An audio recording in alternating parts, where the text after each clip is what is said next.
अनमोल मोती कार्यक्रम में आपका स्वागत है। ओम शांति। आज कलयुग में हम देख रहे हैं कि हर एक चीज़ पुरानी, सारहीन, जर्जरीभूत होकर तमोप्रधान हो गई है और हर चीज़ दुख देने वाली बन गई है। यहाँ तक कि जो प्रकृति के 5 तत्व हैं वो भी आज दुख देने वाले बन गए हैं। 5 तत्व भी इतने जर्जर हो गए हैं कि उनका बना हुआ शरीर जो जिसमें हम आत्माएं निवास करती हैं वो देखने में तो उस शरीर से बच्चा बना है, उस शरीर से युवा भी बनता है, लेकिन वो जो शरीर है वो इतना कमज़ोर होता है, जर्जर होता है कि बचपन से ही रोग व्यक्ति को घेर लेता है। कोई ना कोई प्रकार की शारीरिक कमी प्रायः मनुष्यों में रहती है। शायद ही कोई ऐसा व्यक्ति होगा जो शारीरिक तौर पर कभी रोगी ना हुआ हो। फिर उसके अतिरिक्त तमोप्रधानता है तो हम जानते हैं कि जिसको हम कहते हैं एक्सीडेंट। देवताओं के समय में तो हर चीज़ फूल प्रूफ थी, जितने भी वहाँ पर साधन थे, जितनी भी चीज़ें इन्वेंशंस थी, सुखदायी थी। लेकिन यहाँ पर तो हम जानते हैं कि प्रकृति के तत्वों द्वारा अनेक प्रकार के दुख मनुष्यों को, सभी मनुष्यों को सामूहिक तौर पर, जिनसे कोई भी एक भी बचा हुआ नहीं है, वो मिलते ही रहते हैं। कभी फ्लड आ जाते हैं तो फ्लड में सब कुछ बह जाता है। उसमें चाहे कोई व्यक्ति पढ़ा लिखा हो, धनवान हो, कोई साधु सन्यासी साधना कर रहा हो, कोई भी हो, तो फ्लड तो फ़र्क नहीं देखता है, सबको बहा के ले जाता है। अगर कहीं फैमिन, सूखा पड़ जाता है तो उसका प्रभाव भी सभी के ऊपर पड़ता है।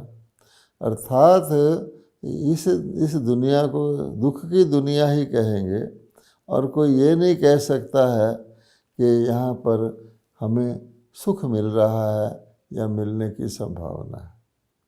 एक चीज़ और हम दिनों दिन देख रहे हैं कि 10 साल पहले, 8 से 10 साल पहले मानव कम दुखी था। उससे 10 साल पहले ज़रा सा और कम दुखी था। दूसरे शब्दों में, जैसे जैसे समय बीतता जाता है दुख बढ़ता ही जाता है। मनुष्य कई प्रकार के प्रयत्न तो करते हैं उससे बचने के लिए, लेकिन अगर रियलिटी देखें, वास्तविकता देखें, तो हर बढ़ते हुए समय के साथ दुख बढ़ता जाता है। आप देखेंगे कि पहले भी बीमारियां होती थीं, दवाइयां होती थीं, थोड़ी सी बीमारियां होती थीं, उनकी थोड़ी सी दवाइयां होती थीं। अब जैसे जैसे बीमारियां बढ़ती जा रही हैं तो दवाइयां भी हमारी बढ़ती जा रही हैं। एक एक शरीर की इंद्री के लिए, मान लीजिए आँखें हैं तो आँखों के लिए 100 प्रकार की दवाइयाँ आज उपलब्ध हैं, जिनको मनुष्य प्रयोग करके अपनी आँखों से काम चला रहे हैं। फिर भी आँखों का प्रकाश घटता जा रहा है और मनुष्यों की जो आई साइट है वो, क्योंकि हर चीज़ तमो प्रधान है, हवा भी तमो प्रधान है, पानी भी तमो प्रधान है, और जो अन्न खाते हैं हम, जो भी वनस्पति का प्रयोग करते हैं, जो दृश्य देखते हैं, सब तमो प्रधान है। तो उसका असर मनुष्य की अंदर की आँख पर भी पड़ता है तो बाहर की आँख पर भी पड़ता है। तो कहने का भाव ये है कि ऐसी तमो प्रधान दुनिया है। तो हर व्यक्ति के मन में एक मुख्य प्रश्न अंदर उठा ही रहता है, और वो क्या है आगे क्या होगा, भविष्य कैसा होगा। क्योंकि व्यक्ति सोचता है कि अगर इसी प्रकार से चलता रहा, आज ही हम इतने खिंच गए हैं, कस गए हैं, बेबस हो गए हैं, निराश हो गए हैं, जीवन का हर प्रकार का सार या उसके अंदर जो जीवन के अंदर चार्म था, जो खुशी थी, वो धीरे धीरे हमारी ख़त्म होती जा रही है, आगे क्या होगा। तो इसके लिए हमको परमपिता परमात्मा ने एक मूल मंत्र या एक मूल नियम बताया है जो सबके लिए कल्याणकारी है और सबको खुशी प्रदान करने वाला है। और वो मूल मंत्र हर व्यक्ति को अपने ध्यान में रखना चाहिए। वो ये है कि समय परिवर्तनशील है। ख़ास तौर पे इस बात को दोबारा सुने, समय परिवर्तनशील है। जो परिस्थिति है वो नहीं थी, अब आई है और वो नहीं रहेगी। उसके बाद अगली परिस्थिति आना अवश्यम भावी है। ये बात हमें नोट कर लेनी चाहिए। इसका दूसरा भाग ये है कि समय हमेशा आगे की ओर चलता है। समय ना तो रुकता है ना पीछे की ओर चलता है। इससे ये पता लगता है कि एक खुशी की लहर, एक रोशनी की किरण हर एक को अपने मन में दिखाई देनी चाहिए। इस बात को जानने से कि अगर अब समय अति दुख का आ चुका है, अगर सारी दुनिया की हर चीज़ जर्जरीभूत हो चुकी है, दुखदायी हो चुकी है, अपनी तमोप्रधान स्थिति पर पहुंच चुकी है और हर चीज़ की अति हो गई है, तो इसके बाद अवश्य ही उसके अतिरिक्त और कुछ नहीं हो सकता। अवश्य ही अब अति सतोप्रधान, अति सुखदायी, अति नई, अति श्रेष्ठ, अति पावन दुनिया की बारी है। परिवर्तनशील है। जब अति गिरावट हो जाती है, उसके बाद ही अति ऊंचाई आती है। ये बात हमको नोट करनी चाहिए, इसलिए ताकि हम अब ये समझें कि हम सब के दुख के दूर काल चक्कर के अनुसार और समय की गति के अनुसार दुख के दिन अब गिनती के हैं और सुख के दिन दूर नहीं हैं। इस बात के बाद, क्योंकि ये बात व्यक्ति, हर कॉमन व्यक्ति, साधारण व्यक्ति भी समझ सकता है, गीता में भी इसकी निशानी लिखी हुई है कि एक समय पर एक ही गुण रहता है। सारे गुण इकट्ठे नहीं होते हैं। जो गुण जिस समय पर होता है उस समय वही गुण होता है। ना उससे पहला गुण होता है, ना उसके बाद का गुण होता है। उदाहरण के तौर पर अगर एक दिन को ही ले लें, तो दिन में जब प्रभात का समय होता है तो प्रभात ही होता है। उस समय ना तो दोपहर होता है, ना सायंकाल होता है, ना रात्रि होती है। और जब प्रभात के बाद दोपहर आ जाता है तो फिर ना प्रभात रहता है, ना बाकी अन्य समय रहता है। दोपहर का अर्थ है सबके लिए दोपहर ही होता है। और जो दोपहर की गुण विशेषताएं हैं वो उस समय पर हर एक को उपलब्ध होती हैं। आगे चलें, अगर सायंकाल आ जाता है तो फिर ना दोपहर रहती है, ना प्रभात रहता है, ना रात्रि रहती है। इसी क्रम के अनुसार जो हम एक दिन में देखते हैं, अगर व्यक्ति के जीवन को भी ले लें तो जब बचपना होता है हमारा, उस समय हम ना युवा होते हैं ना वृद्ध होते हैं। और जब युवा होते हैं तो हम बचपने में नहीं रहते, वृद्ध अवस्था में नहीं रहते, मिडिल पीरियड में भी नहीं रहते। तो एक समय पर एक ही चीज़ होती है। ये समझने से व्यक्ति को ये पता लगता है अगर ये दुख की दुनिया है और दुख की अति हो गई है, तो यहाँ तो अगर फिर भी कोई इसमें रहना चाहेगा तो उसको दुख ही मिलेगा, क्योंकि दुख की दुनिया में दुख के अलावा कुछ नहीं मिलेगा, और अति दुख की दुनिया में तो अति दुख ही मिलेगा। तो भगवान ये शिक्षा भी देते हैं ताकि व्यक्ति का, क्योंकि जब तक व्यक्ति को ये ना पता लगे कि कोई चीज़ मेरे लिए हानिकारक है जिसको मैं अपने फ़ायदे की सोच रहा हूँ, और फिर उसको त्याग दूंगा तो मुझे उसके बदले में कुछ लाभकारक चीज़ मिलेगी, तो सीधी बात है अगर किसी व्यक्ति को अच्छी चीज़ मिलने की उम्मीद हो और उसकी प्राप्ति उसको दिखाई दे तो खराब चीज़ को वो आप ही छोड़ देता है। इसलिए भगवान कहते हैं कि मैं जब धरती पर अवतरित होता हूँ तो मैं प्राप्ति करवाता हूँ, मनुष्यों को सुख देने वाले साधनों की, सुख देने वाले विधियों की प्राप्ति कराता हूँ, इसलिए उनके लिए दुख देने वाली चीज़ों का त्याग करना सहज और स्वाभाविक हो जाता है। अगर किसी को कहो तुम्हारे पास ये है और तू ये छोड़ दे, और उसको ये ना बताया जाए कि इसके बदले में तुझे मिलेगा क्या, तो वो घटिया से घटिया चीज़ को भी अपने पकड़ के रखता है, अगर ये भी छूट जाएगा तो मेरा क्या होगा। इसलिए आप याद करें कि परमात्मा ने जो दिव्य कर्तव्य किया, जो दुखी दुनिया को सुखी दुनिया बनाया, जिसके लिए परमात्मा का गायन है कि परमात्मा दुख हरता सुख करता है, परमात्मा मुक्ति दाता है, बंधनों से छुड़ाने वाला है, हर प्रकार की बिगड़ी को बनाने वाला है, अंधेरे को रोशनी में बदलने वाला है, अज्ञान की जगह ज्ञान प्रदान करने वाला है, हम अपने आप को मृत्यु मरने वाला समझते हमको अमर बनाने वाला है। ये सारी बातें क्या जाहिर करती हैं कि परमात्मा हमको एक श्रेष्ठ चीज़ दे रहा है, अविनाशी चीज़ दे रहा है, और एक विनाशी और दुखदायी छी चीज़ से, बिल्कुल यूजलेस चीज़ से छुड़वा रहा है। इसलिए आत्माएं परमात्मा से वो प्राप्ति करने के लिए अग्रसर हो जाती हैं। यही बात गीता में कही गई है कि मैं दुष्कर्मों करने वालों के दुष्कर्मों को समाप्त करता हूँ। भगवान ने ये कभी नहीं कहा कि मैं दुष्कर्मियों को ही समाप्त कर देता हूँ।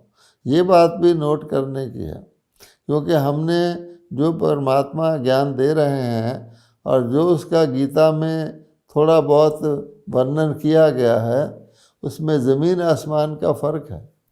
भगवान कह रहे हैं कि hate the sin not the sinner, मैं सिन को समाप्त करता हूँ, यानी पाप का या दुष्कर्मों का विनाश करता हूँ, कुवृत्तियों का विनाश करता हूँ। कुवृत्ति रखने वालों का विनाश हो ही नहीं सकता, क्योंकि आत्माएं अविनाशी हैं, और आत्मा अविनाशी आत्मा ही पतित बनती है, अविनाशी आत्मा ही पावन बनती है।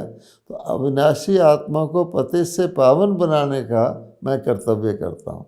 इसीलिए दो बातें कही हैं कि मैं सृजन भी करता हूँ, स्थापना भी करता हूँ। परित्राणे साधु नाम, कि अच्छी वृत्ति वालों का जो साधना कर रहे हैं सुख पाने की, उनको मैं तार देता हूँ, उनको मैं सही रास्ता बता देता हूँ। और जो दुष्ट वृत्ति वाले हैं, क्योंकि खराब वृत्ति की दुनिया को बदलना है, उसमें मैं खराबी का विनाश करवा देता हूँ। इसलिए भगवान विनाश जो करवाते हैं वो कल्याणकारी विनाश है, बुराई का विनाश कराते हैं। जैसे एक डॉक्टर किसी का ऑपरेशन करता है, कभी कभी उसके किसी इंद्री को निकाल के फेंक भी देता है, लेकिन किस इंद्री को निकाल के फेंकता है? जो खुद भी बेकार हो चुकी है और अन्य इंद्रियों को भी नुकसान पहुंचा रही है। तो डॉक्टर का ऑपरेशन लोग खुशी खुशी कराते हैं, ये सोच कर के मेरे कल्याण के लिए है। तो भगवान कहते हैं मैं कल्याणकारी परम पिता हूँ, तो मेरा विनाश करवाने का कर्तव्य भी, स्थापना करवाने का दिव्य कर्तव्य भी कल्याणकारी है। ये बात हमको ध्यान में रखनी। अब मनुष्यों के अंदर ये विचार भी आता है कि आखिर परमात्मा ऐसा कौन सा जादू का मंत्र करते हैं, परमात्मा के पास ऐसा कौन सा शु मंत्र है जो हम इस दुनिया को हम देख रहे हैं। परमात्मा कहते तुम इस दुनिया में रहते भी रहो, इस दुनिया में कर्म भी करते रहो, और जो तुम्हारे अपने अपने बनाए हुए हिसाब किताब हैं, जिनके कारण तुम्हें परिवार मिले हुए हैं, हिसाब किताब के अनुसार शरीर मिला हुआ है, हिसाब के अनुसार तुम्हें धन या संपन्नता मिली हुई है या नहीं मिली हुई है, तुम्हारा घर किसी बहुत बड़े पॉश एरिया में है वहाँ जन्म लिया है, या तुम्हारा जन्म किसी स्लम एरिया में झोपड़ी में हो गया है, ये तुम्हारे हिसाब किताब हैं। इन किसी भी हिसाब किताब में किसी भी परिस्थिति में तुम हो, मैं तुम्हें उससे निकाल करके तुम्हें सब दुखों से मुक्त करके मैं तुम्हें पुनः सुखी बना देता हूँ, इसलिए तुम मुझे याद करते हो। अब वो ऐसा कौन सा छू मंत्र है, तो वास्तव में ये छू मंत्र शब्द भी क्यों निकला है कि कोई कार्य जो एक मैजिकल तरीके से हो जाए, एक जादुई विधि से हो जाए, जिसका कोई किसी की समझ में ना आए कि इतना मुश्किल काम इतना सहज हो गया, उसको लोग छू मंत्र कह देते हैं। वास्तव में ये छू मंत्र बिगड़ा हुआ नाम है शिव मंत्र का। ये शिव परमात्मा हैं, ये तो सब मानते ही हैं। शिव परमात्मा ने नमः हम कहते हैं, अन्य किसी को परमात्मा नमः नहीं कहते हैं।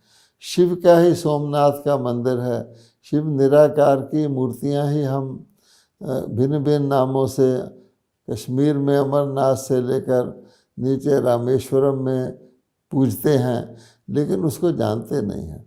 तो भगवान कहते मेरी विधि बहुत सहज है।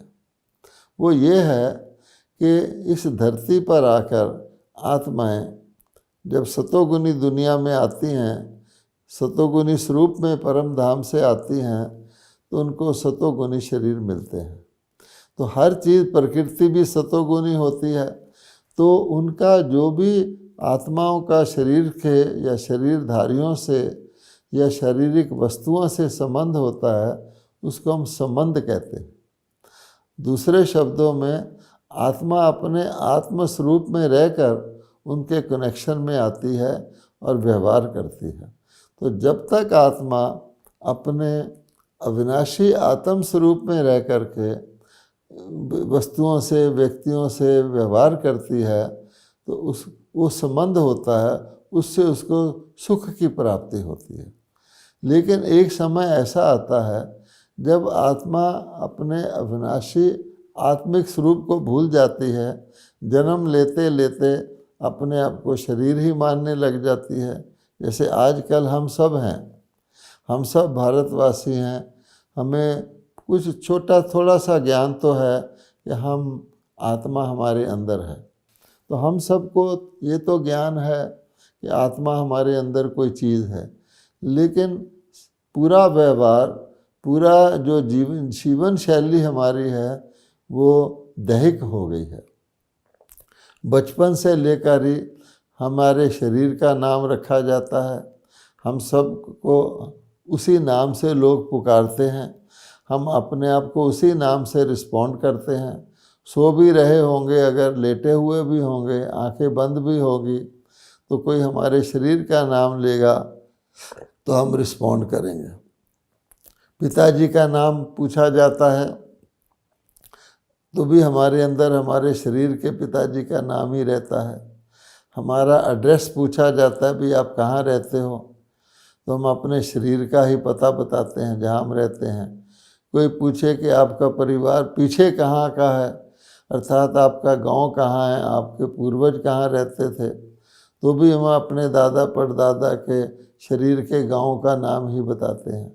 अर्थात हमारी हर चीज़, हमारा हर संबंध, हमारी हर योग्यता, हमारी पढ़ाई की डिग्रियां हों, हमारे बैंक अकाउंट हों, हमारे पासपोर्ट हों, ड्राइविंग लाइसेंस हो, आधार कार्ड हो, कुछ भी हो, हमारा फ़ोटो हो, वो सब शारीरिक ही रखा जाता है।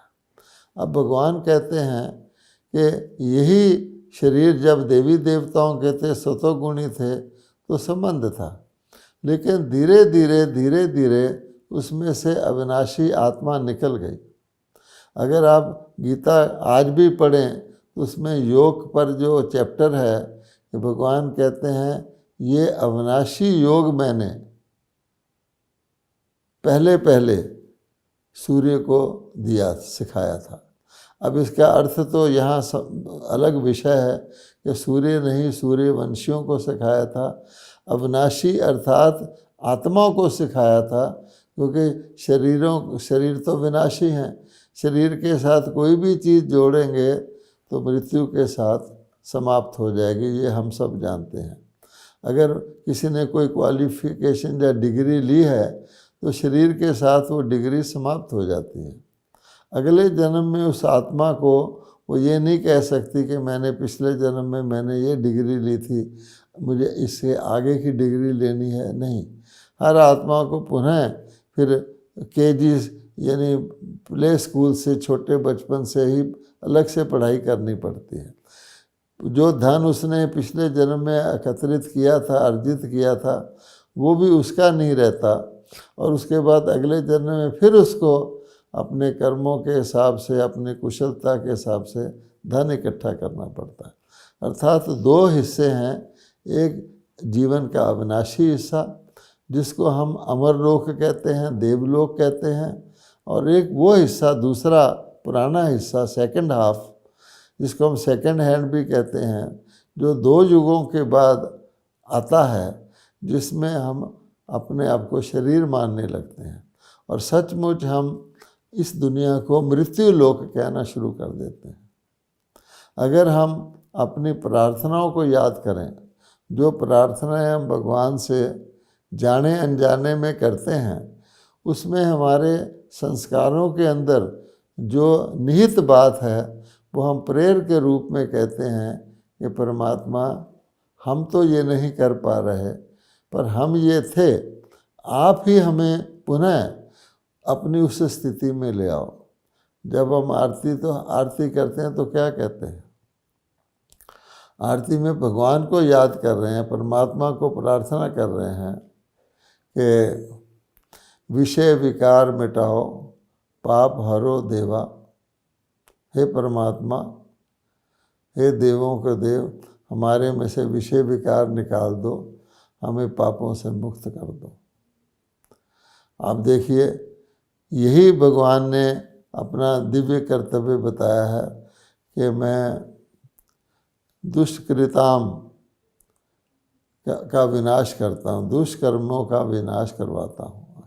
फिर हम कहते हैं, मैं मूर्ख खल कामी कृपा करो भरता, कि मेरी बुद्धि में वो बुद्धिमत्ता नहीं रही, मैं काम विकार से ग्रसित हो गया हूँ, मुझे काम विकार से जीत पहनाओ, क्योंकि काम विकार के साथ बाकी सभी विकार आते हैं। ये भगवानोवाच गीता में आज भी है। तो फिर क्या हम कहते हैं, हे परमात्मा, मुझे अंधकार से प्रकाश की ओर ले चलो। कौन सा अंधकार है? क्या ये दिन रात वाला अंधकार है? हमारी आंखें जो बंद हैं, भगवान भी कह रहे हैं कि आंखें खोलो, और सोने का वक़्त नहीं है, और जागो। वो कौन सी आंख खोलो? ये भी बात शारीरिक नहीं है, अंधकार भी शारीरिक नहीं है, प्रकाश भी शारीरिक नहीं है। फिर हम कहते हैं, हे भगवान, हमें असत्य से सत्य की ओर ले जाओ। अर्थात हमने असत्य को सत्य कहा जाता है, जो चीज़ सदा रहती है और जो सदा कल्याणकारी होती है। अब हम अपने आप को शरीर मानते हैं, एक तो वो सदा नहीं रहता, और वो सदा हमें सुख भी नहीं देता, शांति में भी नहीं रहने देता, दुख ही दुख देता रहता है। इसलिए हम कह रहे हैं, भगवान हमें इस असत्य से सत्य क्या है, ऐसा कौन सी हमारी स्थिति है, ऐसी कौन सी हमारी अवस्था है जिसमें हमें दुख हो ही ना हो, उसकी ओर ले चलो, सत्य की ओर। अज्ञान से ज्ञान की ओर ले चलो, जिस चीज़ को हम अपने फ़ायदे की समझ रहे हैं लेकिन वो हमें नुकसान कर रही है। गीता में कहा हुआ है कि आत्मा ही अपना मित्र बन जाती है, आत्मा ही अपना शत्रु बन जाती है। जब हम अपना मित्र हैं तो हम सुखी सुख भोगते हैं। वो भी युग था जिसको हम देवलोक कहते हैं, जिस भारत की महिमा है। और वो भी युग है जब हमें दुखी दुख मिल रहा है तो ज़रूर हम अपने शत्रु बने हुए हैं। हमने शत्रु को अपना मित्र समझा हुआ है।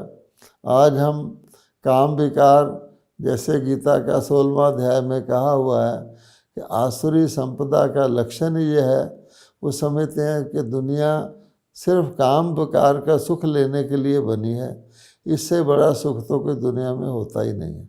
यही जीवन का लक्ष्य है और उसकी पूर्ति के लिए मैं बहुत दान करता हूँ, पुण्य करता हूँ, साधुओं को खिलाता हूँ, भक्ति करता हूँ, ये करता हूँ, वो करता हूँ, मैं बहुत बड़ा दानी हूँ, आदि आदि। लेकिन मेरी सबसे बड़ा लक्ष्य काम विकार के रूपी सुख की पूर्ति है। तो भगवान कहते हैं जिसको मैंने महाशत्रु बताया है, जो तुम्हारे पतन की जड़ बनता है, जिसके कारण से तुम देवताओं के पद से पुण्य क्षीण होकर, पावन से पुण्य क्षीण होकर तुम पतित बन जाते हो। और अंत में तो हम एक ऐसी विचित्र चीज़ मांगते हैं जो भगवान कहता है कि ज़रा सी बात है, तुमने अपने आप को गलत मानकर वो मांगनी मेरे से करते रहते हो। अब वही है, हे परमात्मा मुझे मृत्यु से अमरत्व की ओर ले चलो। मैं यानी मृत्यु को प्राप्त होना, मैं मृत्यु को प्राप्त होना मेरा अवश्यम भावी है। मैं मरता हूँ तो मेरा सब कुछ चले जाता है। आप मरे जग प्रलय, मैं मरना ही नहीं चाहता, इसलिए यद्यपि मुझे मरना पड़ता ही है, लेकिन हे परमात्मा मुझे इस मृत्यु से बचाओ और ऐसी दुनिया में ले चलो जहाँ मृत्यु हो ही ना। अब इसका भी अर्थ जो है हम क्या ले लेते हैं, अमरनाथ की हमने मंदिर बनाया हुआ है कश्मीर के अंदर, और उसमें हम यही कहते हैं कि वहाँ पर पार्वती जी को शिव जी ने अमर कथा सुनाई थी और उसमें कबूतर ने भी सुन ली थी, वो अमर हो गया। ये हमारी भावना रहती है, कथा सुनने से कबूतर की योनि में ही अमर हो गया। और आज भी वहाँ जाएंगे तो एक कबूतर रहता है। अगर आप पुजारी को थोड़ा पैसा दें और उससे सच पूछें तो बता देगा कि जी ये कबूतर मर जाता है, हम नया कबूतर ले आते हैं, क्योंकि शास्त्रों की कथा चली आती है, हम उस प्रथा को प्रचलित रखते हैं। अब भगवान कहते हैं सोचने की बात है कि तुम तो कभी मरते ही नहीं हो। पहला लेसन जो भगवान गीता में देते हैं वो हमें अपने सत्य की पहचान देते हैं। तुम कौन हो? भगवान कहते हैं तुम तो आत्मा हो।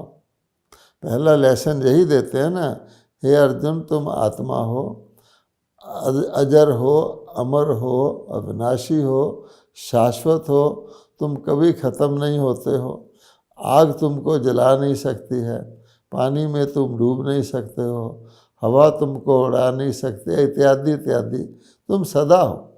अब जो चीज़ सदा है वो कहे हमें मृत्यु से अमरत्व की ओर ले जाओ, इसका मतलब क्या हुआ कि हमने अपने आप को आत्मा ना मान के, आत्मा का जो वस्त्र है, आत्मा जो कार्य करने के लिए माध्यम शरीर है, वो समझ लिया है।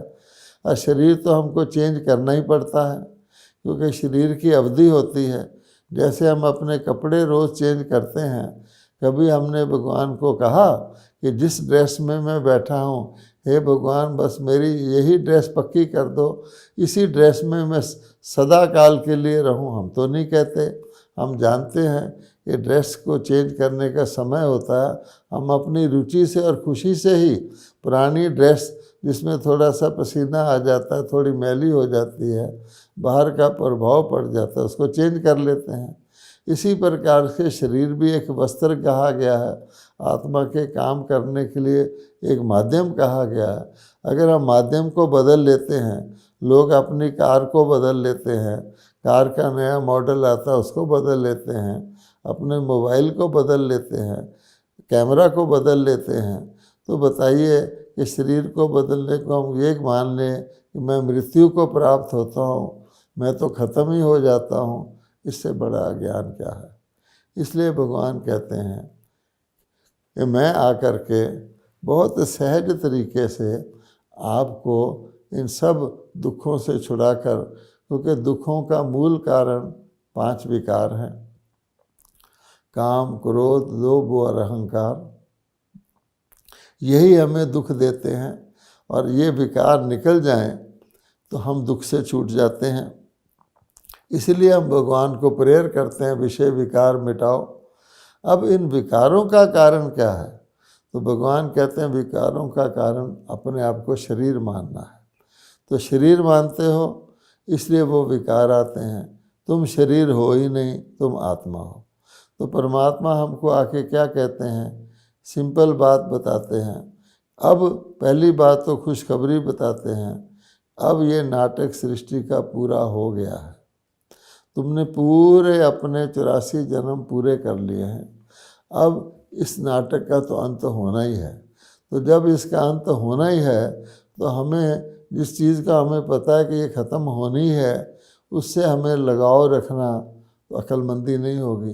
तो पहली बात तो भगवान हमें निश्चय करवाते हैं ये दुख की दुनिया का तो अंत होना ही है, और आप भी चाहते हो कि दुख का अंत हो।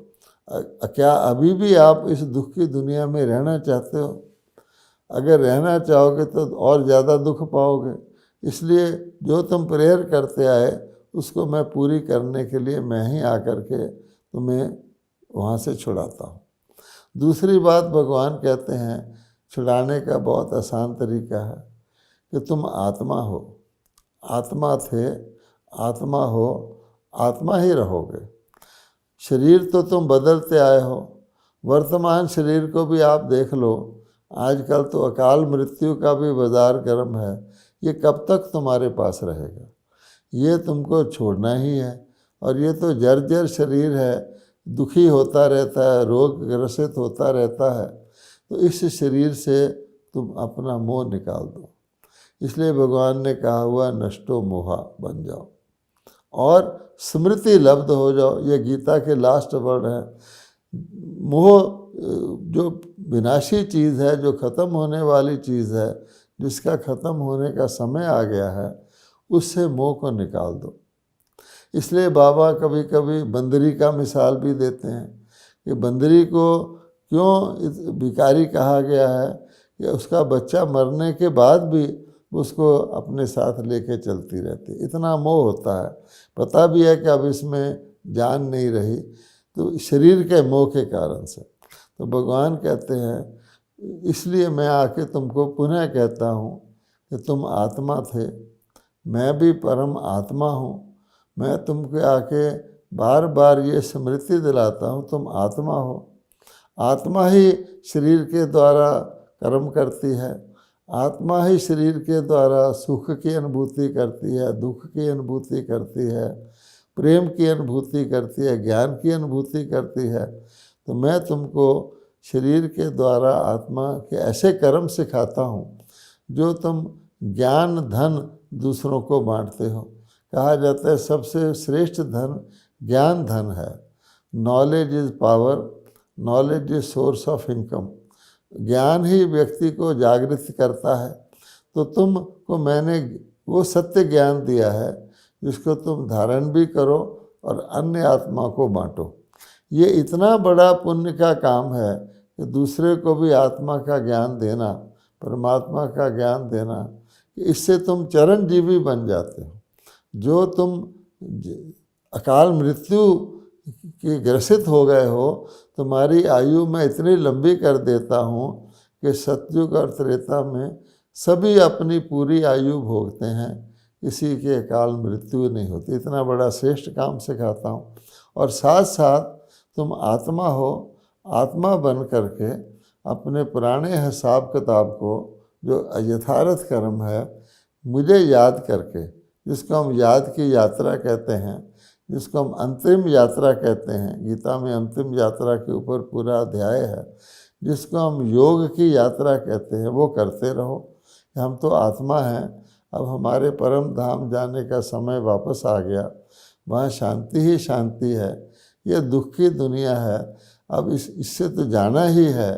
तो उस स्थिति में रहकर तो शॉर्ट में भगवान कहते हैं अपने आप को आत्मा समझकर मुझे याद करने का निरंतर पुरुषार्थ करते रहो और उस आत्मिक स्थिति में कर्म करके अपने पिछले हिसाब किताब को चुकतू करते रहो, तो निश्चित ही मैं तुम्हें सब पापों से मुक्त कर दूंगा और तुम आत्मा को मैं अपने साथ परम धाम में ले जाऊंगा, जहाँ शांति ही शांति है, जो आपका अविनाशी घर है।